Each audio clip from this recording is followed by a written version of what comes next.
तो आपको स्क्रीन पे दिख रहा है डाइजेस्टिव सिस्टम, एक भाई साहब दिख रहे हैं आपको, उनके सारे तामझाम दिखाए गए हैं किस तरीके से वो इसमें डाइजेस्टिव सिस्टम के पार्ट हैं। तो बात कर लेते हैं सबसे पहले डाइजेस्टिव सिस्टम की परिभाषा की, ठीक है, कि अक्सर पर्सन परिभाषा से पूछा नहीं जाता, लेकिन जब तक हमें इसके पीछे का कंसेप्ट क्लियर नहीं होगा तब तक आगे की चीजें समझ में नहीं आएंगी। कहा जाता है बेस जरूरी, आधार जरूरी है, उसी तरीके से एक मकान बनाने के लिए उसकी नींव को मजबूत रखा जाता है, उसकी नींव को मजबूत रखा जाता है ताकि उसके ऊपर आप लोग अपने चाहे अंगूरे लगा सको। इसलिए हमें आधार से पढ़ना है, ए से लेकर जेड तक पढ़ेंगे, जीरो से लेकर हीरो बनेंगे अपने सब्जेक्ट के, ठीक है। तो पाचन क्या होता है? पाचन में क्या होता है कि जटिल पदार्थ होते हैं उनको सरल पदार्थ में बदला जाता है। अब साहब जटिल पदार्थ कौन से? जटिल पदार्थ भी होंगे जो हम पोषण के रूप में ग्रहण करेंगे। पोषण के रूप में हमारे पोषण के घटक क्या क्या होते हैं, क्या क्या कहां कहां से हमें मिलता है? तो सबसे पहले बात कर लेते हैं पोषक के। हमारे पास में 6 घटक होते हैं। कितने घटक होते हैं? 6। प्रोटीन, कार्बोहाइड्रेट, वसा, विटामिन, खनिज लवण और जल, ठीक है। इस तरीके से इन सभी पदार्थों को, ये शुरुआती अवस्था में जटिल अवस्था में होते हैं, तो हमारे शरीर में पाचन क्रिया के द्वारा इनको सरल अवस्था में बदला जाता है ताकि क्या हो सके, इनसे ऊर्जा हमें मिल सके। तो डेफिनेशन देखते हैं। पाचन में भोजन के जटिल पोषक पदार्थ एवं बड़े अणुओं को विभिन्न रासायनिक और एंजाइमों की सहायता से सरल छोटे व घुलनशील पदार्थों में परिवर्तित किया जाता है। यहां से 2-3 बातें देखें। पहली बात तो ये कि जो पोषक पदार्थ होते हैं उसकी बात अपन कर चुके हैं। पोषक पदार्थ हैं वो 6 प्रकार के हैं, 6 पोषक पदार्थ हैं। उसके बाद में बड़े अणु हैं, ये बड़े अणु अवस्था में होते हैं। इनको रासायनिक क्रिया द्वारा, ध्यान देना, यहां 2 प्रोसेस होती है, एक तो रासायनिक क्रिया होती है और एक फिजिकल क्रिया होती है। मतलब रासायनिक भौतिक दोनों क्रियाएं यहां होती है। भौतिक क्रिया कैसे होती है?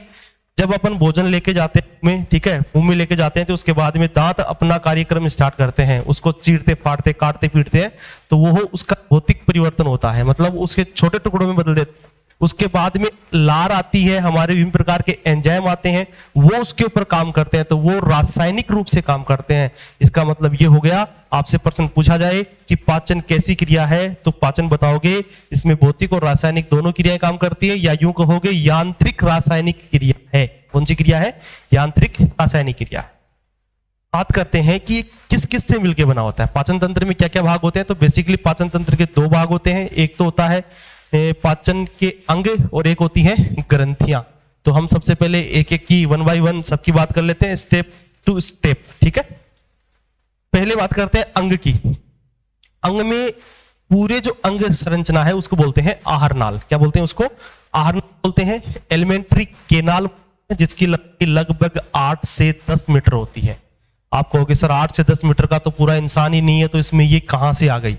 आपको बताएंगे, जुड़े रहे हमारे साथ, बने रहे हमारे साथ। आपको यह भी बताया जाएगा कि 8 से 10 मीटर की संरचना हमारे मानव शरीर में किस तरीके से सेट रहती है, व्यवस्थित रहती है। इसको बोलते हैं पोषण नाल। इसका दूसरा नाम क्या है? पोषण नाल। आहार नाल का ही दूसरा नाम है पोषण नाल, याद रखना है। अब इसके अंगों की बात करते हैं। आहार नाल में सबसे पहले क्या आता है? अपना मुख। जिसे अपन बोल रहे हैं क्या आता है? मुख आता है। मुख में 2 चीजें होती हैं, एक तो होते हैं आपके दांत, एक होती है जीव, ठीक है। इसके अलावा मसोड़े वगैरह भी होते हैं, ठीक है, लेकिन जनरली 2 पार्ट बांटे गए हैं, यहां से 2 पार्ट बनाए गए हैं। पहला है दांत, दूसरा है जीभ, जिसको आप लोग बोलने के काम में लेते हो। नेक्स्ट दूसरा पार्ट इसका गर्सनी। दूसरा पार्ट कौन सा है? फेरिंग है।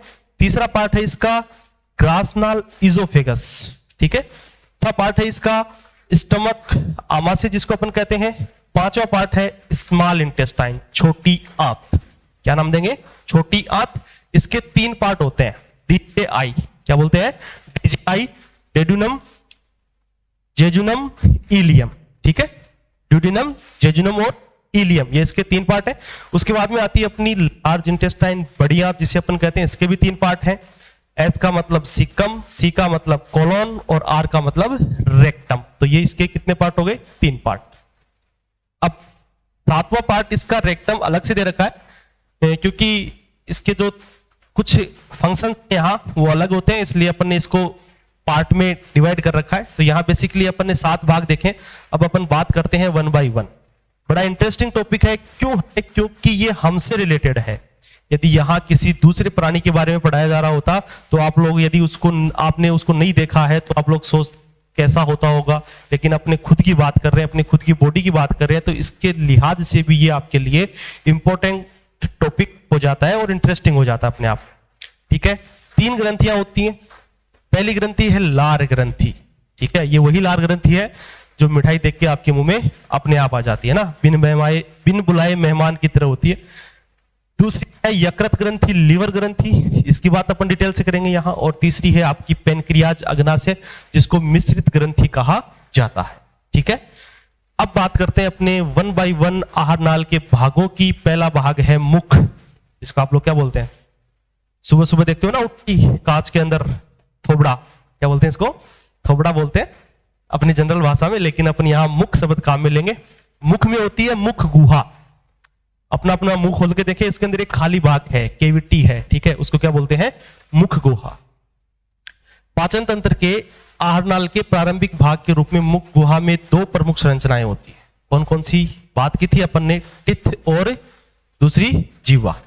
ठीक है, तो पहले दांत की बात कर लेते हैं। दांत सब परिचित है दांत से ना, अक्सर डायलॉग बोला जाता है, तेरे दांत तोड़ दूंगा, क्या बाहर निकल तेरे दांत तोड़ दूंगा, 32 हाथ में दे दूंगा। तो ये 32 क्यों थी, क्या है, अपन इसकी बात कर लेते हैं। 32 कैसे होती है?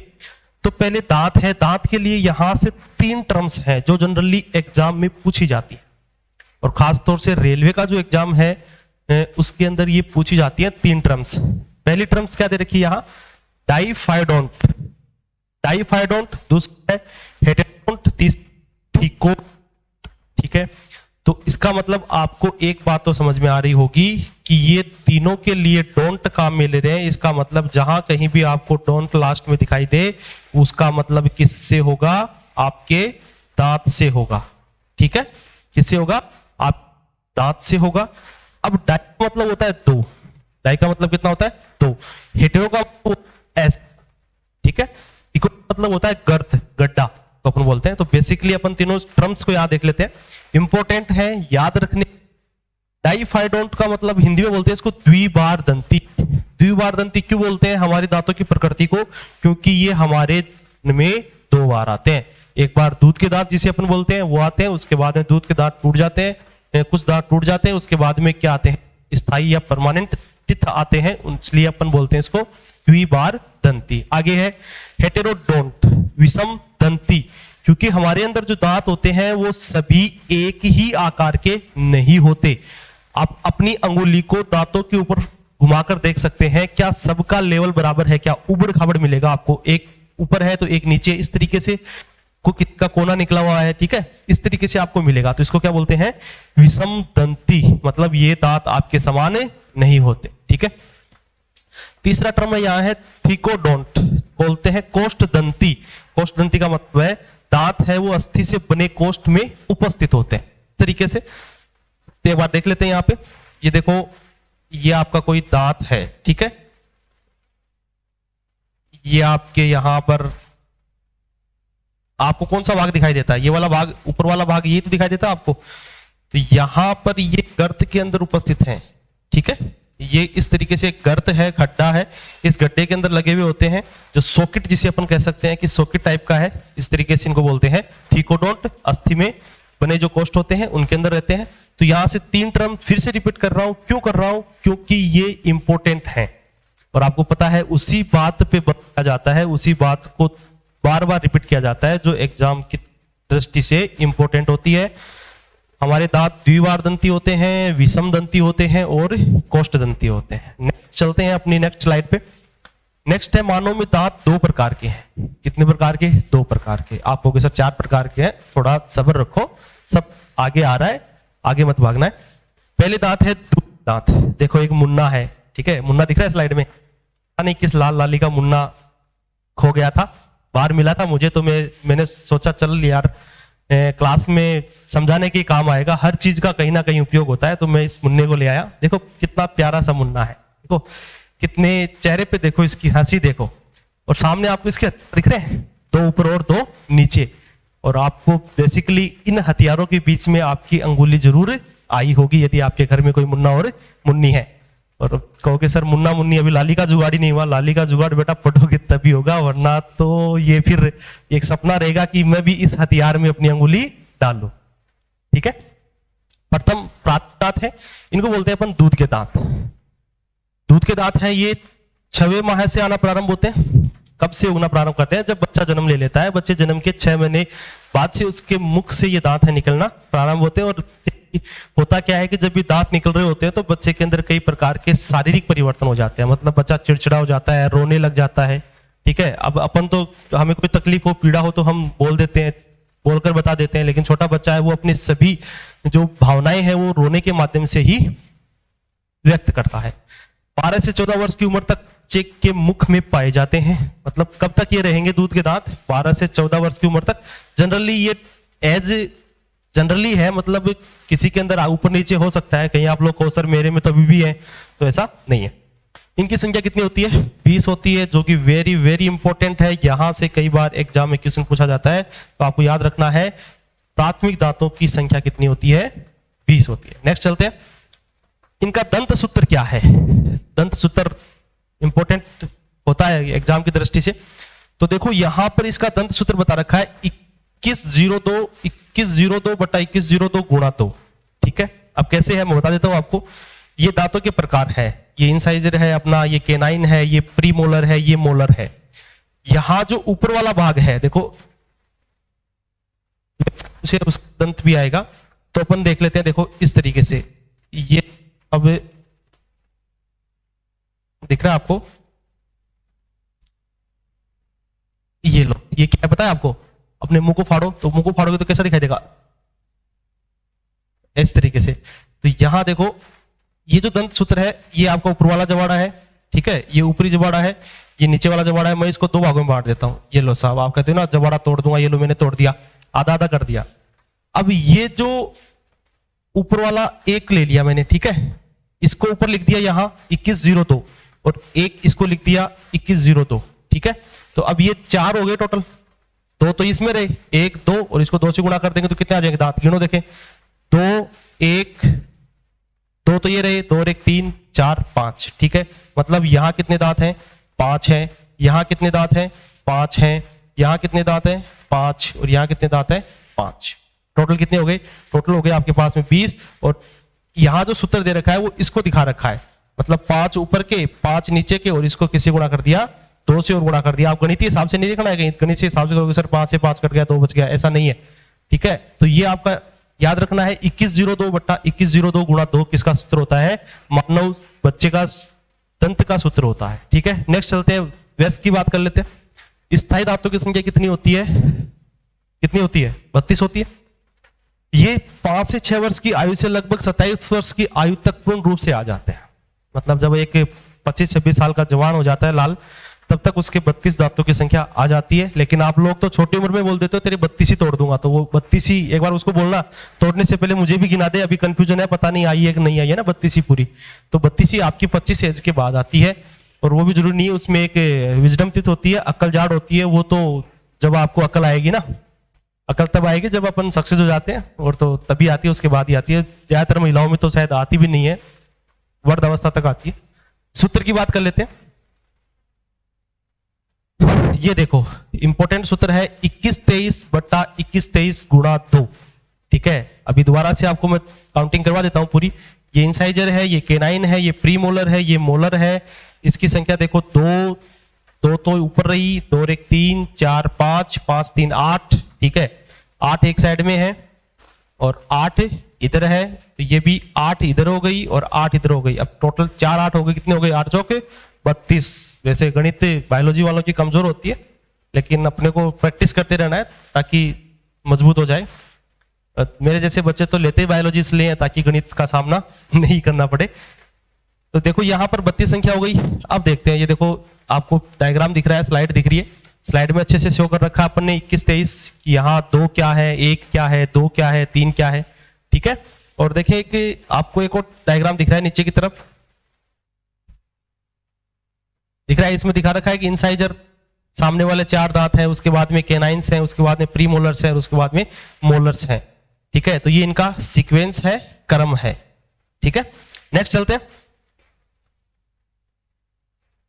ये अपनी बात हो गई कि एक शिशु होता है उसके अंदर कितने दांत होते हैं, एक वयस्क होता है उसके अंदर कितने दांत होते हैं। और अब एक बात यहाँ इंपॉर्टेंट है कि दांत है उसके ऊपर इनेमल पदार्थ पाया जाता है और अपन उसको बोलते हैं शरीर का सबसे कठोरतम भाग। केवल उसको शरीर का सबसे कठोरतम भाग ही बोलना है, उत्तक नहीं बोलना। ये गलती मत कर देना, आंसर गलत हो जाएगा। कंसेप्ट क्लियर रखो। कैसे? शरीर का सबसे कोमल उत्तक क्या होता है? आपका रक्त होता है जो जिंदा रहने के लिए जरूरी है, वो अपन चुके हैं डिटेल से। उसके बाद में सबसे कठोरतम उत्तक है वो क्या होता है? अस्थि होता है, बोन होती है, हड्डी होती है। लेकिन ये एक प्रकार का पदार्थ है जो सबसे कठोरतम भाग होता है, ठीक है? ये उत्तक नहीं है। किससे मिलकर बना होता है? CaCO3 और CaPO4 से मिलकर बना होता है, ठीक है? कैल्शियम कार्बोनेट और कैल्शियम फॉस्फेट से मिलकर बना होता है। ये भी इंपॉर्टेंट है आपके लिए, याद रखना है। जब अपन ब्रश करते हैं ना सुबह उठ के, ठीक है, आधे तो सर पता नहीं कब होती है, 7-8 दिन से एक बार होती है। जैसे हिंदू धर्म में अपने त्योहार आते हैं ना, 1-2 महीने से रिपीट होते रहते हैं, वैसे ही सर होली दिवाली होती है, ऐसे तो नहीं होती। नेक्स्ट चलते हैं अपनी स्लाइड पे। दांत के प्रकार और उनके कार्य की बात कर लेते हैं। अब देखो यहां एक पंगा है, हिंदी में याद करोगे तो घूमते रहोगे। देखो हिंदी में नाम देखो, स्लाइड में दिख रही है आपको, कर्तनक, रदनक, अगर चवर्णक, चवर्णक, ठीक है? हिंदी है लेकिन जटिल है। हिंदी हमारी मातृभाषा है ना, इसलिए हमने यहाँ पढ़ना जरूरी है। लेकिन कई बार एग्जाम में इंग्लिश की टर्म्स नहीं आती, हिंदी की टर्म्स आ जाती हैं, और हिंदी की टर्म्स आ गई तो फिर कई चीजें क्या होती है। देखो भाषा है वो सीखने में इंग्लिश सरल होती है ना। तो यहाँ इंसाइजर्स दे रखे हैं, केनाइंस दे रखे हैं, प्रीमोलर्स दे रखे हैं और मोलर्स दे रखे हैं। ये 4 प्रकार के दांत अपने अंदर होते हैं। इनकी संख्या की बात कर लेते हैं। प्रत्येक जबड़े में इनकी संख्या कितनी कितनी होती है? 4-4 होती है। और जबड़े के 2 जबड़े हैं तो देख सकते हैं कि एक जबड़े में 4 तो दूसरे जबड़े में 4, तो टोटल कितनी होगी इनकी संख्या? 8। इसी तरीके से केनाइंस की संख्या कितनी होगी टोटल? एक जबड़े में 2 है तो जबड़े 2 हो गए, तो टोटल कितने हो गए? ये 2-2 4, 4-2 कितने हो गए? बताओ बताओ कितने हो गए? 4 हो गए। नेक्स्ट चलते हैं प्रीमोलर्स में। ये प्रत्येक जबड़े में 4 है, मतलब एक जबड़े में 4, दूसरे जबड़े में 4, तो टोटल कितने? 8। और चवर्णक है, मोलर्स है, ये प्रत्येक जबड़े में कितने होते हैं? 6 है। इसका मतलब टोटल संख्या इनकी कितनी हो गई? 12 हो गई। अब ये अलग है कि जो मोलर्स होती हैं वो अंत तक आती है, ठीक है? प्राइमरी सेकेंडरी इनको बोलते हैं। देखो एक 32 किसी की दिखा रखी है हमने ना, तोड़ के नहीं लाए भाई, ठीक है? कहीं सोचे सर 32 तोड़ने का काम करने लगे, कहीं आप लोग 2-4 की तुड़वाने के लिए मेरे पास आ जाओ। एक बार हमारे पेन का रंग थोड़ा सा चेंज कर लेते हैं क्योंकि हमें यहाँ से दिखाई नहीं दे रहा है। ये व्हाइट PPT हो गई, ठीक है? तब तक देखें इनके कार्य देख लेते हैं। इंसाइजर के कार्य क्या है? कुतरना व काटना। क्या है? कुतरना और काटना। कुतरने का काम करेंगे, काटने का काम करेंगे। केनाइंस है वो चीरने फाड़ने का काम करेंगे। प्रीमोलर्स है वो चबाने का काम करेंगे। मोलर्स है वो भी चबाने का काम करेंगे। तो इनके कार्य से संबंधित क्वेश्चंस भी हमारे एग्जाम में पूछे जाते हैं। अब आपको एग्जाम्पल बता दूं, सबने सुना होगा ना, दाने दाने में केसर का स्वाद, बोलो जुबा दीवा, ठीक है? क्या बोलते हैं? सब समझ गए होंगे किसकी बात कर रहा हूं? विमल गुटके की बात कर रहा हूं, ठीक है? वैसे स्वास्थ्य के लिए हानिकारक है लेकिन फिर भी कई लोग खाते हैं। तो वो किस तरीके से खाते हैं पता है आपको? सामने वाले दांतों से तोड़ते हैं क्या उनको? नहीं, यहाँ मतलब एंगल बनाते हैं, पहले मुंह में ले जाते हैं उसको, फिर एंगल बनाते हैं साइड में ले जाके, और ऐसे पकड़ के ये कर लेते हैं ना, इस तरीके से उसको चीरा फाड़ी कर देते हैं उसकी। तो ये केनाइंस है, मांसाहारी प्राणी होते हैं, उनके अंदर ज्यादा विकसित होते हैं क्योंकि उन्हें चीरने फाड़ने की जरूरत ज्यादा पड़ती है। मांस को चीरना फाड़ना पड़ता है तो उसकी जरूरत ज्यादा पड़ती है। देखिए हमारे डायग्राम में दिख रहा है हमें, सबसे पहले ये देखो आपके कर्तनक दिख रहे हैं, ठीक है? ये वाले कर्तनक है, फिर इसके बाद में रत्नक है, और रत्नक के बाद में अगर चवर्णक, अगर चवर्णक के बाद में चवर्णक। ये हमारा एक साइड का मतलब एक जबाड़ा है, वही हमारे काम में आया। दूसरा जबाड़ा पता नहीं कौन लेके चला गया। एक जबाड़ा पकड़ में आया मुश्किल से, आप इसको देख, ये तभी प्रैक्टिकली हो सकेगा जब आप लोग अपने मुख की संरचना देखेंगे, अपने दर्पण के सामने जाएंगे, ठीक है? तो दर्पण के सामने आप लोग क्या देखते हैं? बाहरी सुंदरता को देखते हैं, न कि आंतरिक सुंदरता। बाहरी सुंदरता को नहीं देखना है, आंतरिक सुंदरता को देखना है। नेक्स्ट चलते हैं अपने दांत के प्रकार अपने हो गए। अब बात करते हैं जीवा की, जिसको कहा जाता है कि एक 2 महिलाएं यदि लड़ाई करती हैं तो क्या बोलती है? जीभ ऊपर नीचे हो रही है ना, जीभें ऊपर नीचे हो रही है, इस वजह से लड़ाई होती है। बिना हड्डी की संरचना होती है।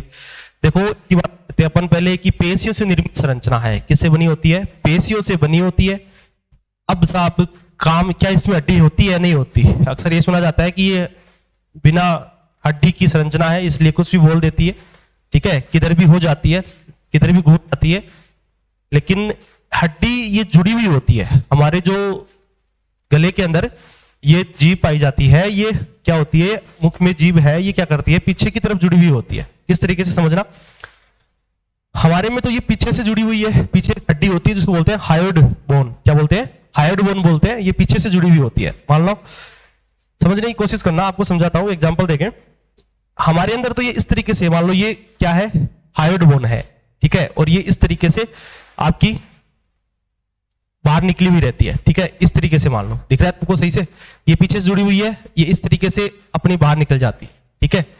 अपनी संरचना आगे से पीछे से जुड़ी हुई है, इस तरीके से सीधी आगे पीछे अपनी जीभ आगे पीछे होती रहती है, ठीक है। अब मेंढक में क्या होता है, ये उल्टी जुड़ी हुई होती है, इस तरीके से होती है, ठीक है, यहां से जुड़ी हुई होती है और ये आगे वाला सिरा उसका खुला रहता है। तो वो क्या करता है, मेंढक अपनी जीभ बाहर लपक ऐसे निकालता है, इसके ऊपर कोई भी कीट पतंग बैठता है और वो सीधा उसके अंदर ये ले और ये बाउंड्री लाइन से बाहर गया, ठीक है, मतलब फोल्ड कर लेता है। फोल्ड करते हुए जो भी पतंग कीट इसके ऊपर बैठा है वो मुंह के अंदर भोजन अपना कर लेता है। इसकी बात करते हैं, काम क्या करती है, मुख गुहा में भोजन के स्वाद का पता लगाती है। स्वाद, दुनिया किस पे टिकी है, स्वाद पे टिकी है। खाने में स्वाद होना चाहिए, चाहे पोषक तत्व हो या नहीं हो। प्रायोरिटी किसको देते हैं, स्वाद को देते हैं। स्वाद में कैसा है, खट्टा मीठा नमकीन, ठीक है, ये बात करेंगे, स्वाद करेंगे, टेंशन नहीं लेने का। देखो इसके अलावा क्या काम करती है, भोजन को गति करती है। आप जब भोजन लेते हो ना, तो जैसे बल्ला होता है क्रिकेट में, वो क्या करता है, गेंद को कभी इधर ऐसे मूवमेंट करवाता है। तो ये जीभ भी क्या करती है, आपने कुछ खाया कभी इस गिलाफे में कभी इस साइड में, तो फिर ये भी ऐसे घुमाती रहती है। जो आप भोजन ले रहे हो, लड्डू ले रहे हो, उसको इधर उधर घुमाती रहती है। आगे है निगलने में सहायक होती है, ठीक है। निगलने के दौरान लार ग्रंथि द्वारा स्रावित लार इसमें मिल जाता है, फिर ये लसलसा हो जाता है और फिर ये क्या होता है, निगल लिया जाता है। बोलने में सहायक होती है जीभ, सबसे मेन काम यही है। अगर ये नहीं होता तो पता नहीं सृष्टि पे क्या नहीं होता। आगे है भोजन में लार मिलाने का काम भी करती है, और सबसे बड़ी बात यह है कि हमारी मुख गुहा है, दांत है, उनके सफाई करने का काम भी करती है। आपने देखा होगा खाना खाने के बाद जब अपन मुंह धो लेते हैं, उसके बाद भी अपनी जीभ है वो क्या करती है, दांतों में से कुछ ना कुछ निकाल कर लाती रहती है, खोजती रहती है उनको। अब देखो साहब, ये देखो एक बहुत सी सुंदर तस्वीर आपके सामने, इसके ऊपर देखो 4 चीजें दिख रही है। अब 4 चीजों को समझना है कि अक्सर कंफ्यूजन हो जाते हैं कि कौन सा भाग किस का पता बताता है, ये कंफ्यूजन हो जाते हैं। देखो यहां दे रखा है, स्वाद है वो पहले, स्वीट है मतलब मीठा है वो पहले, आगे वाला भाग है जीभ का वो बताता है। फिर नमकीन भाग है, साल्टी है मतलब नमकीन भाग को ये बताता है। फिर शोर को ये बताता है, मतलब जो खट्टा है उसको थोड़ा पीछे वाला भाग बताता है। और कड़वा भाग है, बेटर है, उसको सबसे अंत वाला भाग बताता है। सुनना, कहानी है, कोई मेरा जैसा था, जीवने का बड़ा शौकीन, वो चला गया किसी शादी विवाह में, वो भी बिना बुलाए, ठीक है। अक्सर क्या होता है कि नौजवान लड़के बिना बुलाए शादी में जाते हैं। शहरों में क्या होता है, जैसे मैरिज गार्डन हो गए, वहां शादियां हो रही होती हैं, तो सूट बूट पहन के शाम को चले जाते हैं दावा बोलने, ठीक है, आज की पारी वहीं खेलेंगे। तो चले गए शादी में, चले गए, जाते ही टारगेट क्या होता है कि सबसे पहले इस पे जाके टूटते हैं, मिठाई के ऊपर जाके टूटते हैं। इसका मतलब है कि आपकी जीभ का आगे वाला पार्ट किसको बता रहा है, किसके स्वाद को बताएगा, मीठे के स्वाद को बताएगा, ठीक है। मीठा खा लिया, तृप्त हो गई काया मीठे खाने के बाद में, उसके बाद में अपन चलते हैं, थोड़ी सी नमकीन डलवा लेते हैं साइड में, है ना, साइड में थोड़ी नमकीन डाल देते हैं। फिर उसको देखना, ये रियल में होता है ऐसा कि जब अपन नमकीन डलवा रहे होते हैं, उसको क्या बोलते हैं, इशारा करते हैं उसकी तरफ की साइड में डाल दे थोड़े, है ना। तो ये देखो साइड में नमकीन है, वो साइड में आ गई, देखो साइड वाला भाग नमकीन को बता रहा है, ठीक है। अब जैसे ही नमकीन से आगे पहुंचे, तो उसके बाद में आपको रायता दिखता है ना, दही दिखता है, रायता दिखता है कि साहब अब तो खट्टा खट्टा रायता पी लेते हैं। और उसके बाद में देखो खट्टा, उसके बाद में साल्टी के बाद में खट्टा आ रहा है, यहाँ पे आ रहा है, ठीक है। और लेकिन रायते में ध्यान रखना, रायते में क्या आ गया, जीरा आ गया, और रायते में जीरा आ गया, आपने उसको चबा लिया, और जब निगलने वाले हो रहे हो तो क्या लगेगा, कड़वा लगेगा। क्या लगेगा, कड़वा लगेगा। तो ये सबसे अंतिम वाला भाग आपके इस कड़वेपन को बताता है। तो ये हमारी जीभ की सेंसरी ऑर्गन्स है, सेंसरी ऑर्गन है, जो हमें स्वाद का पता बताती है, ठीक है। अच्छे से समझ में आया होगा। ये प्रैक्टिकली है, सब जीवने जाते हैं, जाते ही मीठे पे टूटते हैं और में कड़वाहट के साथ बाहर निकल जाते हैं। नेक्स्ट चलते हैं, अपने गर्सनी की बात करते हैं, फेरिंग्स की बात करते हैं। फेरिंग्स को बेसिकली देखा जाए तो 3 पार्ट्स होते हैं, आपको डायग्राम में से हो रहे हैं। एक तो है नेजोफेरिंग्स, ठीक है, और दूसरी है ओरोफेरिंग्स, और तीसरी है लेरिंगोफेरिंग्स। मतलब एक जो नेजोफेरिंग्स है वो फेरिंग्स का वह भाग है जो हमारे किस में पाया जाएगा, नाक में पाया जाएगा, और एक फेरिंग्स का वह भाग जिसको बोलते हैं अपन ओरोफेरिंग्स, वो हमारी मुख में पाया जाएगा, और एक बोलते हैं लेरिंगोफेरिंग्स यानी जो कंठ में पाया जाता है। तो गर्सनी के 3 भाग होते हैं, क्योंकि मुख के आगे जैसे ही मुख हुआ समाप्त, उसके बाद में गर्सनी स्टार्ट। तो गर्सनी जहां से स्टार्ट हो रही है वो पहले उसका कुछ भाग नाक से बन रहा है, फिर उसका भाग है वो जाके मुख में आ रही है, फिर उसके बाद में वो कहाँ आ रही है, हमारे कंठ तक आ रही है। तो इसका मतलब है इसके 3 पार्ट होते हैं। इसकी बात कर लेते हैं, आगे देखें। ये जो गर्सनी है ये सहपथ के रूप में कार्य करती है, मतलब भोजन भी इससे आता है और ऑक्सीजन भी इससे ही आती है, श्वसनी में भी काम आती है। देखो, मुख गुहा के अंतिम सिरे पर भोजन पथ और श्वसन पथ एक दूसरे को क्रॉस करते हैं। दोनों का ये जो जंक्शन बिंदु है वो क्या कहलाती है, आपकी गर्सनी कहलाती है। ठीक है, नेक्स्ट चलते हैं। इसके ऊपरी भाग पर यूवुला पाया जाता है। अब ये यूवुला क्या होता है? यूवुला एक संरचना है जो क्या करती है, भोजन को निगलते समय आंतरिक नासा छिद्र को बंद कर देती है। ठीक है, कई बार क्या होता है कि अपन वही, इसमें सारा जीवने से संबंधित काम है, डटे रहे आराम से, आपको भोजन करा के भेजेंगे, अंत तक स्वाद पूरा मिलेगा। ठीक है, जैसे अपन क्या करते हैं, ताबड़तोड़ आक्रमण करते हैं ना, जैसे कोई देख तो नहीं रहा है, ऐसे गुलाब जामुन लिए डाले और गप्पा गप, तो ये क्या करती है, वापस ना चला जाए। ठीक है, आप नीचे जा रहा है, पेट में जा रहा है, वो तो ठीक है, लेकिन ये वापस ना चला जाए, इसलिए उसको रोकता है कि भोजन के कण है, पार्टिकल्स हैं, वो वापस यूला उसको रोकता है ताकि वो आगे ऊपर नासा छिद्र में ना चले जाए। ऊपर जाने से रोक रहा है, अब इधर आपकी श्वास नली जा रही है, उसमें जाने से भी रोकेगा, उसको बोलते हैं एपिग्लोटिस। नेक्स्ट अपनी स्लाइड में है, नेक्स्ट स्लाइड में देखते हैं, एपिग्लोटिस की बात करेंगे। इसमें गर्सनी के निचले हिस्से में, कहां, नीचे वाले हिस्से में, जहां से देखो ये गर्सनी हो गई, ठीक है, ये गर्सनी है।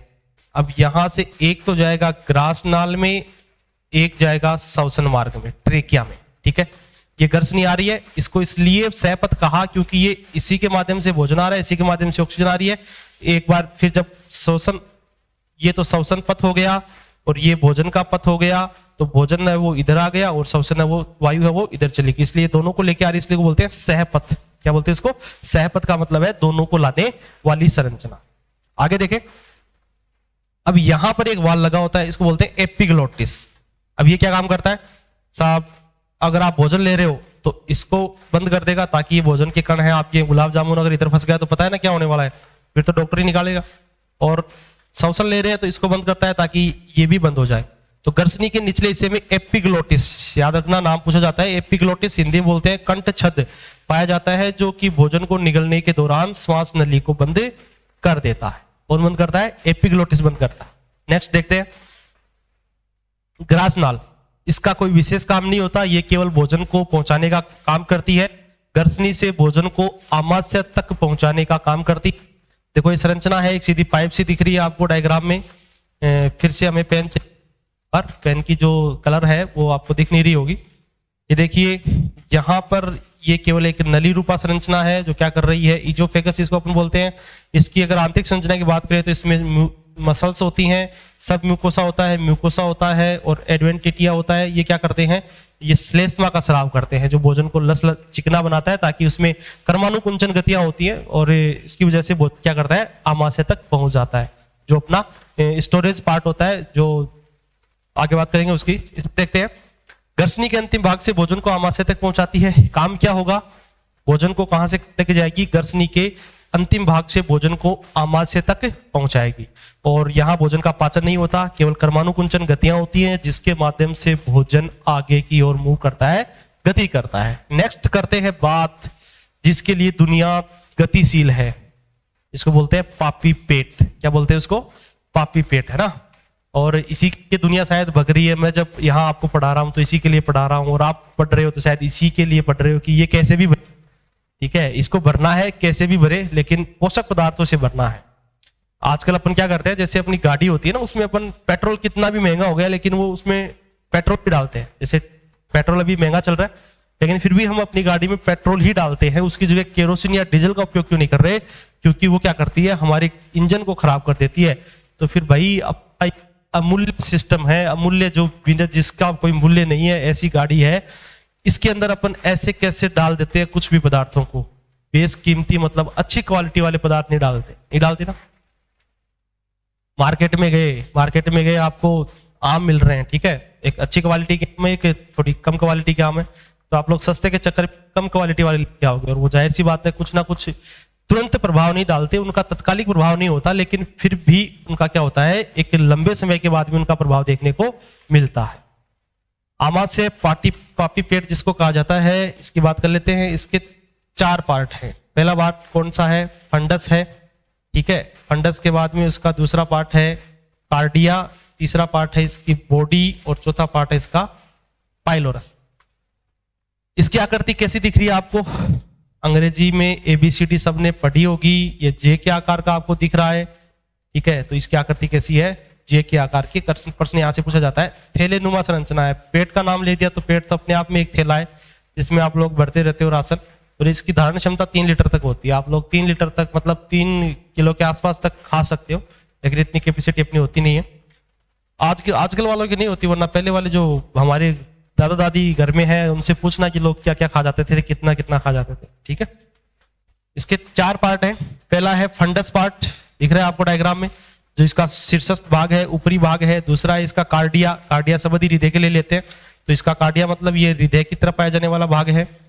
तीसरा इसका बॉडी है, जो बड़ा पार्ट है ये बॉडी है। और चौथा है पाइलोइस, पाइलोइस है ये इसका अंतिम सकड़ा हुआ भाग होता है। एक बात यहां से ध्यान रखना, एक प्रश्न जनरली ये पूछा जाता है कि किसका कौन सा भाग किस में खुल रहा है, ठीक है, इसका कौन सा भाग किस में खुल रहा है। तो हमें इनके सीक्वेंस पता होने चाहिए। हमारे मुख से लेके आहारनाल के सभी भाग हैं, उनकी हमें सीक्वेंस पता है, तो हम आसानी से इस क्वेश्चन का आंसर दे सकते हैं कि कौन सा पार्ट किस में खुलेगा। जैसे पूछूं मुख है वो किस में खुल रहा है, तो आप लोग कहोगे गर्सनी में। गर्सनी का अंतिम भाग किस में खुलता है? आमाशय के प्रारंभिक भाग में। आमाशय का अंतिम भाग, अब आपको पता है आमाशय के बाद क्या आती है? छोटी आंत। तो आमाशय का अंतिम भाग किस में जाके खुलेगा? छोटी आंत के प्रारंभिक भाग में। और इसी तरीके से छोटी आंत का अंतिम भाग किस में जाके खुलेगा? छोटी आंत के बाद में क्या आती है? बड़ी आंत। और बड़ी आंत का प्रारंभिक भाग उसके अंदर ही जाके खुल जाता है। तो ये सीक्वेंस आपको पता होनी चाहिए। मतलब एक पाइप, आपके पास बहुत सारे पाइप के टुकड़े हैं और अपने उनको जोड़ना है, तो आपको पता है कि पहले वाले पाइप का अंतिम भाग है वो दूसरे वाले पाइप के प्रारंभिक भाग से जोड़ना पड़ेगा। तो इस तरीके से पूरी आहारनाल संरचना बन जाती है। नेक्स्ट देखते हैं अपने आमाशय में क्या होती है कि जठर ग्रंथियां होती हैं। जठर ग्रंथियां हैं तो वो क्या करेंगी? अम्लीय पदार्थ स्रावित करती हैं, अम्लीय एंजाइमों का स्राव करती हैं, और उनकी पीएच है वो कम होती है। पीएच कम, पता है हमें कि पीएच जिसकी कम होती है उसकी प्रकृति होती है, इसकी प्रकृति नष्ट करने वाली होती है। मतलब एक तरह का एसिड हो गया। और एसिड अटैक आपने सुना होगा, यदि किसी के ऊपर एसिड डाल दिया जाता है तो संरचना किस तरीके से चिरमिरा जाती है। तो यहां प्रश्न जनरली बच्चों के दिमाग में घूमता है कि सर आमाशय की दीवारें जब जठररस का स्राव कर रही है तो क्या आमाशय की दीवारों के ऊपर उसका प्रभाव नहीं होता? प्रभाव होता है, लेकिन इसके लिए इसमें क्या होती है? अनुकूलन किया जाता है। इसकी दीवारें मोटी होती हैं, और यदि दीवारें मोटी हैं तो वहां इसकी अम्लीयता का कोई प्रभाव नहीं पड़ता। आमाशय की दीवार मोटी ताकि स्वयं के जठररस की उच्च अम्लीयता से सुरक्षा हो सके। आमाशय में अर्धपचित भोजन क्या कहलाता है? कायम कहलाता है। अर्धपचित क्यों कहा है? क्योंकि पूर्ण पाचन है वो छोटी आंत में होता है। यहाँ केवल विभिन्न प्रकार की जो प्रोटीन्स होती हैं उन्हीं का पाचन होता है, इसलिए इसको बोलते हैं कायम। इंपॉर्टेंट टर्म है, याद रखना कायम क्या होता है। अब आपसे प्रश्न पूछे कि छोटी आंत में भोजन का कौन सा रूप आता है, तो क्या बताओ? कायम आता है। कायम क्यों? क्योंकि आमाशय का बचाव, आमाशय में जो पचा हुआ भोजन है उसको हमने क्या कहा? कायम कहा। और वो कायम अब पचने के बाद में आमाशय में पूरी प्रोसेस होने के बाद में कहा जाएगा? आपकी छोटी आंत में जाएगा। चलो नेक्स्ट बात करते हैं अपनी छोटी आंत की। आहारनाल का सबसे लंबा भाग है, कितना मीटर है? 7 मीटर। अब ये 7 मीटर कहोगे सर 7 मीटर, वही शुरुआत में अपन ने बात की थी कि पूरे मानव की संरचना नहीं होती। तो देखो ये इस तरीके से कुंडलित अवस्था में होता है, इस तरीके से होता है, कुंडलित अवस्था में होता है। और आपको पता है कुंडलित अवस्था में ये है तो ये चाहे लंबाई कितनी हो ये व्यवस्थित तरीके से रह सकता है। अगर आपको पता हो तो आपको जानकारी के लिए बता दूं, डीएनए के यदि कुंडलन खोले जाएं, डीएनए के अंदर न्यूक्लियोटाइडों के कुंडलन खोले जाएं तो डीएनए के अंदर इतने न्यूक्लियोटाइड होते हैं कि वो आपकी पृथ्वी के 2 चक्कर लगा सकते हैं। आगे है मोटाई इसकी कम होती है। ध्यान देना, नाम छोटी आंत क्यों पड़ा? मोटाई इसकी कम है इसलिए इसका नाम क्या रखा? छोटी आंत रखा। कुंडलित अवस्था में होती है, इस तरीके से कुंडलित अवस्था में होती है, इसलिए ये हमारे शरीर के अंदर व्यवस्थित तरीके से पाई जाती है। नेक्स्ट बात करते हैं, 3 पार्ट होते हैं। 3 पार्ट कौन कौन से? डीजे आई। आप शादी में गए, देखो पूरा सीक्वेंस एक जिमने का प्रोग्राम है। मुख से स्टार्ट किया, मुख में खाते मीठे से स्टार्ट किया, फिर चले गए, फिर अपना पेट भर लिया, आमा से भर लिया, आमा से भरने के बाद बाहर डीजे बज रहा है तो क्या करेंगे, 2-4 ठुमके लगा लेते हैं ना, ताकि क्या पता थोड़ी बहुत जगह हो जाए तो फिर से राउंड ले ले एक और। तो यहां डीजे बनाएंगे अपन, डीजे पे डांस करेंगे। देखो डीजे आई, डीजे आई। डी का मतलब ड्यूडिनम, जे का मतलब जेजुनम, आई का मतलब इलियम। कुछ मेरे साथी जो हिंदी के प्रखंड ज्ञाता है वो हिंदी के नाम भी याद कर सकते हैं, जैसे ग्रहणी, अगर शुद्धांतर और शुद्धांतर। एक बार तो याद हो जाएंगे, लेकिन बाद में घूमो तो फिर शुद्धांतर, अगर शुद्धांतर, आगे वाली पीछे वाली, ठीक है। तो अपने थोड़े से इंग्लिश टर्म भी याद रखें, डीजे आई, ड्यूडिनम, जेजुनम, इलियम, ठीक है। ये इसके 3 पार्ट है, याद रखने हैं। नेक्स्ट चलते हैं अपने छोटी आंत में जो पचा हुआ भोजन होता है उसको अपन क्या बोलते हैं? काइल बोलते हैं। जिस तरीके से हमने अमाशय के अंदर पचे हुए भोजन को क्या बोला था? काइम बोला था, वैसे ही छोटी आंत में पचे हुए भोजन को अपन क्या बोलेंगे? काइल बोलेंगे। अब बात कर लेते हैं बड़ी आंत की। साहब इसका नाम बड़ा क्यों रखा? क्योंकि इसकी मोटाई अधिक होती है, ठीक है। और आपको जैसा मैं दिख रहा हूं, जो मोटा होगा वो कैसा होगा? बड़ा होगा ना। इसकी लंबाई कम होती है। यह आनाल का भाग होता है। इसके 3 पार्ट है। सिक्कम है यहां, ठीक है। यहां क्या है? सिक्कम है, कोलोन है और रेक्टम है। यहां सिक्कम, पहला भाग इसका सिक्कम होता है। इसके पास में अपेंडिक्स पाई जाती है। क्या पाई जाती है? इसकी पास में अपेंडिक्स पाई जाती है। अब ये अपेंडिक्स क्या होती है? ठीक है, आपने अक्सर सुना होगा पड़ोसी के अपेंडिक्स का ऑपरेशन हुआ है, ठीक है। मतलब लगभग हर फैमिली में आपको एक आधा व्यक्ति मिल जाएगा जिसमें अपेंडिक्स का ऑपरेशन हुआ हो। अपेंडिक्स पहले क्या काम करती थी? अब ये अवशेषी संरचना है। कौन सी संरचना है? अवशेषी संरचना है। अवशेषी संरचनाएं वे होती हैं जो पहले, आज से पहले हमारे पूर्वजों में तो काम कर रही थी, वहां क्रियात्मक रूप से सक्रिय थी, लेकिन यहां उनका कोई काम नहीं है। पहले काम क्या करती थी? ये भोजन के घटक सेलुलोज का पाचन करती थी। सेलुलोज कहां से होता था? कि हमारे पूर्वज हैं वो वनों में, ज्यादातर वनों में विचरण करते थे, वहां से कंद मूल फल फूल खाकर अपनी जीवन यापिका गुजारते थे, मतलब अपना जो पेट है उसको भरते थे। तो वहां सेलुलोज मिलता था, सेलुलोज का पाचन करने के ये काम आती थी। लेकिन आजकल ये क्या हो गई? एक अवशेषी संरचना हो गई, क्योंकि हमारे भोजन का अधिकतर घटक है वो सेलुलोज अब नहीं रहा। आजकल लोग क्या खा रहे हैं पता है आप लोगों को? छोटा बच्चा तो वही आजकल पिज्जा की डिमांड करता है, ठीक है। अब आजकल चाउमीन, बर्गर, पिज्जा, समोसा, कचौरी खाने लग गए, तो अब सेलुलोज हमारे भोजन में नहीं रहा। सेलुलोज नहीं रहा तो पाचन भी नहीं होना है, पाचन भी नहीं होना है, तो इसका मतलब है ये एक अवशेषी संरचना हो गई। अब इसका ऑपरेशन क्यों करते हैं? इसको ऑपरेशन, जब ये क्या प्रॉब्लम करता है? देखो हमारी बॉडी है, उसके अंदर सारे पार्ट अपनी अपनी जगह व्यवस्थित है। जिस तरीके से आपने अगर साइकिल की चेन देखी है, या फिर यूं कहूं कि जटिल संरचना से समझे, तो आपने मोटरसाइकिल का इंजन खुला हुआ देखा होगा। उसमें बहुत सी गिरारियां होती हैं, बहुत सी चेन सिस्टम होता है, और वो चेन सिस्टम अपने व्यवस्थित स्थान पे होती हैं। लेकिन जब वो चेन थोड़ी बहुत आगे पीछे हो जाती है तो इंजन खराब हो जाता है, वो आवाज करने जाता है, ठीक है।